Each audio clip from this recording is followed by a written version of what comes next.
Hi friends, welcome back to our channel. இன்றைக்கி நம்ம எதை பற்றி வீடியோ பார்க்க போகிறோன்னா, இந்த சின்ன மிஷினை பற்றி தான் பார்க்க போகிறோம். ஏன்னா ஃபஸ்ட்டு யாரெல்லாம் தையல் கற்றுக்கணும்னு நினைக்கிறாங்களோ அவங்களாம் ஃபஸ்ட்டு வாங்குறது இது சின்ன மிஷின் தான். இன்றைக்கி பெரிய பெரிய டிசைனராக இருக்கிறவங்க, பெரிய டெய்லராக இருக்கிறவங்களாம் ஃபஸ்ட்டு இந்த மிஷினில் தான் கற்றுக்கிட்டு ஸ்டிச் பண்ணியிருப்பாங்க. எங்கள் அம்மாவும் ஃபஸ்ட்டு இந்த மிஷினில் தான் கற்றுக்கிட்டாங்க. நானும் ஃபஸ்ட்டு இந்த மிஷினில் தான் கற்றுக்கிட்டேன். இப்போ இதில் எப்படி நம்ம பாபினில் நூல் சுற்றுறதுன்னு பார்க்கலாம். ஒரு கலர் த்ரெட்டு எடுத்துக்கோங்க. இந்த மாதிரி பாபின் எடுத்துக்கலாம். சின்ன மிஷினுக்கு இந்த மாதிரி தான் இருக்கும் பாபின். இதை நூலை வந்து நம்ம பக்கம் பார்த்தா மாதிரி நம்ம சுற்றிக்கணும் ஃபஸ்ட்டு. இதுக்கப்புறம் ஏதாவது ஒரு பெரிய நீடில் வச்சுருக்கணும், இல்லைனா ஏதாச்சும் ஒரு ஸ்க்ரூ ட்ரைவர் வச்சுக்கலாம். த்ரெட்டை இந்த மாதிரி மேலே மாட்டி விட்டுறலாம். நார்மலாக எல்லாரும் மிஷின்லேயே சுற்றிடுவாங்க, அது ஒரு மெத்தடு. இப்போ நான் காட்டுறது இன்னொரு மெத்தடு. இப்போ நான் ஸ்க்ரூ ட்ரைவரில் வச்சு எப்படி சுற்றுறதுன்னு காமிக்கிறேன். இந்த மாதிரி நம்ம கையால் த்ரெட்டை வந்து பிடிச்சிக்கணும். பிடிச்சிட்டு தான் நம்ம வீலை வந்து சுற்றணும். நான் வந்துட்டு பவரில் ஸ்டிச் பண்ணுறேன். உங்கள்கிட்ட படல் இருந்துச்சுன்னா நீங்கள் படல் போட்டு ஸ்டிச் பண்ணிக்கோங்க. அதுக்கு முன்னாடி இந்த ஃபூட்டை வந்து நம்ம மேலே தூக்கிடணும். அப்போ தான் நமக்கு ஊசி வந்து உடையாது. இந்த மாதிரி கீழே ஃபூட் இருந்துச்சுன்னா நமக்கு வந்து ஊசி உடஞ்சிரும். அதனால் ஃபூட்டை வந்து மேலே தூக்கி விட்டுக்கலாம். இதுக்கப்புறமா நம்ம பாபினில் நூல் சுற்றிக்கலாம். நம்ம ஃபூட்டை தூக்கி விடாமல் நூல் சுற்றினோம்னா அங்கே வந்து நமக்கு நீடில் உடஞ்சி போயிடும். இந்த மாதிரி நம்ம கையை விட்டுறக்கூடாது. கையை லூஸாக விட்டோம்னா த்ரெட்டு வந்து லூஸாக சுற்றிடும். நம்ம சுற்றிருக்கும் போது தெரியாது, ஸ்டிச் பண்ணும் போது அந்த சிக்கு வந்துடும், மேல் பக்கமாக சிக்கு வரும். அதனால் நம்ம இந்த மாதிரி கையை வந்து த்ரெட்டை வந்து பிடிச்சிக்கணும் கையால். இந்த மாதிரி பிடிச்சிட்டு தான் நம்ம வந்து பொறுமையாக சுற்றணும். ரொம்ப ஸ்பீடாகவும் சுற்றிட வேணாம். இந்த மாதிரி நம்ம பொறுமையாக சுற்றிக்கலாம். இப்போது இந்த மாதிரி சுற்றியாச்சு. இப்போ பாருங்கள், த்ரெட்டு வந்து டைட்டாக சுற்றியாச்சு. நம்ம விரலை வச்சு அமுக்கி பார்க்கும்போது அமுங்கக்கூடாது. இந்த மாதிரி நம்ம நல்லா டைட்டாக சுற்றிருக்கணும். அப்போ தான் தையலில் எந்த சிக்கும் வராது. இதுக்கப்புறமா கேஸ் எடுத்துக்கலாம். சின்ன மிஷினுக்குள்ள கேஸு இந்த மாடலில் தான் இருக்கும். ஒரு குச்சி மாதிரி நீட்டிகிட்டு இருக்கும். நீங்கள் பெரிய மிஷின் வாங்கியிருக்கீங்க, அதில் எப்படி நூல் கோக்குறது அப்படிங்கிற வீடியோ ஆல்ரெடி நம்ம சேனலில் அப்லோட் பண்ணியிருக்கோம். ஆனால் அதிகமாக எல்லோரும் வாங்குறது வந்து சின்ன மிஷின் தான் கற்றுக்கிறதுக்காக வாங்குவாங்க. அவங்களுக்காக தான் இந்த வீடியோ. இப்போது பாபினா கேஸ்க்குள்ளே இந்த மாதிரி இன்சர்ட் பண்ணிவிட்டு இந்த ஹோல் வழியாக நம்ம த்ரெட்டை வெளியில் எடுக்கணும். இந்த மாதிரி நம்ம த்ரெட்டை வெளியில் எடுத்துடணும். நம்ம த்ரெட்டை இழுத்து பார்த்தோன்னா நமக்கு தெரியும். அழகாக நமக்கு வந்து வரணும், ஃப்ரீயாக வரணும். ரொம்ப லூஸாகவும் வரக்கூடாது, டைட்டாகவும் இருக்கக்கூடாது, கரெக்டாக வரணும். இப்போ இந்த இடத்துக்கிட்ட ஓப்பன் பண்ணிக்கோங்க. கீழே அந்த குச்சி மாதிரி நீட்டிகிட்டு இருக்குல்ல, மேலே ஸ்ட்ரைட்டாக வைக்காமல் லெஃப்ட் சைடு தள்ளுனா மாதிரி வச்சு நம்ம இப்படி ரைட் சைடு நவுத்தி விட்டோம்னா கரெக்டாக போய் செட் ஆகிடும்.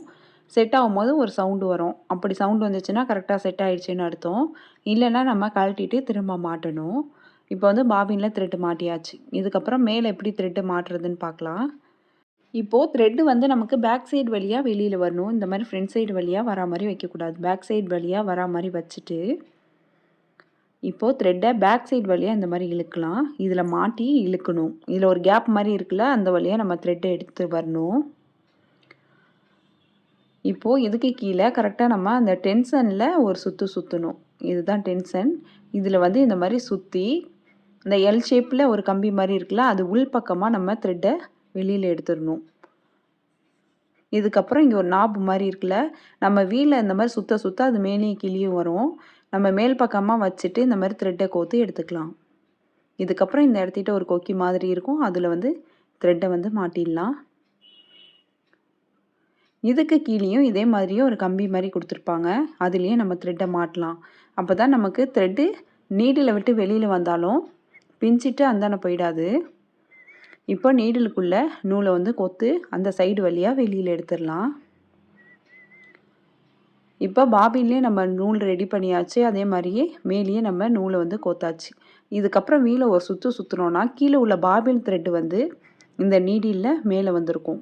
நம்ம இந்த மாதிரி கையால் பிடிச்சி இழுத்தோம்னா த்ரெட்டு வந்து வெளியில் வந்துடும். இதுக்கப்புறமா நம்ம ஸ்டிச்சஸ் போட்டுக்கலாம். இப்போ ரைட் சைடில் பாருங்கள், ஒரு ஸ்க்ரூ மாதிரி இருக்குது. இது என்னன்னா ஸ்டிச்சிங் அட்ஜஸ்ட்மெண்ட். தையலோட அளவு எவ்வளோ வச்சுக்கணும் அப்படிங்கிறதுக்கான அட்ஜஸ்ட்மெண்ட். உங்களுக்கு கூட வேணும்னா நீங்கள் மேலே வச்சுக்கலாம், இல்லை கொஞ்சம் சின்ன சின்ன தையலாக இருக்கணும்னா கீழே வச்சுக்கலாம். ரொம்ப கீழே இறக்கிட்டிங்கன்னா ரிவர்ஸில் தையல் போயிடும். அதனால் சென்டரில் வச்சுக்கிட்டாலே நமக்கு சரியான அளவில் இருக்கும். சென்டரில் வச்சுட்டு நம்ம டைட் பண்ணிக்கலாம். இதுக்கப்புறம் நம்ம மிஷினில் ஆயில் போட்டுக்கலாம். எங்கெல்லாம் இந்த மாதிரி ஹோல் கொடுத்துருக்காங்களோ அங்கெல்லாம் ஆயில் போட்டுக்கலாம். இந்த மிஷின் நான் ரொம்ப நாளாக யூஸ் பண்ணவே இல்லை.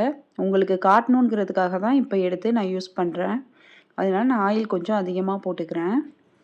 எங்கெல்லாம் ஹோல் இருக்கோ அங்கெல்லாம் ஆயில் போட்டுக்கலாம். அதே மாதிரி இப்போ பேக் சைடில் பாருங்கள், இந்த ஸ்க்ரூவை லூஸ் பண்ணி விட்டுட்டு இதுக்குள்ளேயும் நம்ம ஆயில் போடணும். அதே மாதிரி இங்கேயும் ஒரு மூடி மாதிரி இருக்குல்ல, இதையும் கழட்டிட்டு நம்ம உள்ளே இருக்க ஆயில் போட்டுக்கலாம்.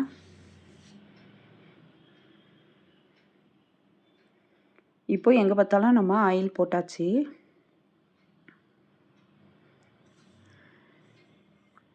இதுக்கப்புறம் இங்கே ஒரு ஸ்க்ரூ மாதிரி இருக்கும் டாப்பில். இது எதுக்கு கொடுத்துருக்காங்கன்னா, இதை டைட் பண்ணோன்னா நம்ம மெல்லிசா உள்ள துணியை தைச்சிக்கலாம். இதை நம்ம லூஸ் பண்ணோம்னா நல்ல மொத்த துணியை ஸ்டிச் பண்ணிக்கலாம். ஏன்னா இந்த ஸ்க்ரூவை டைட் பண்ணோம்னா நமக்கு ஃபுட் டைட்டாக இருக்கும். ஸ்க்ரூவை லூஸ் பண்ணோன்னா ஃபுட் வந்து கொஞ்சம் லூஸாக இருக்கும். நிறைய துணி வச்சு தைக்கலாம். இப்போ வந்து நான் தையல் போட்டு காமிக்கிறேன் பாருங்கள். நானே இந்த மிஷின் யூஸ் பண்ணி ரொம்ப நாளாச்சு. இப்போ தான் நான் ஆயில் போட்டு ஸ்டிச் பண்ணி பார்க்க போகிறேன். இப்போ தையல் போட்டாச்சு. பாருங்கள் தையல் எவ்வளோ பர்ஃபெக்டாக இருக்குன்னு. இன்னொரு ஸ்டிச்சஸும் போட்டு காமிக்கிறேன்.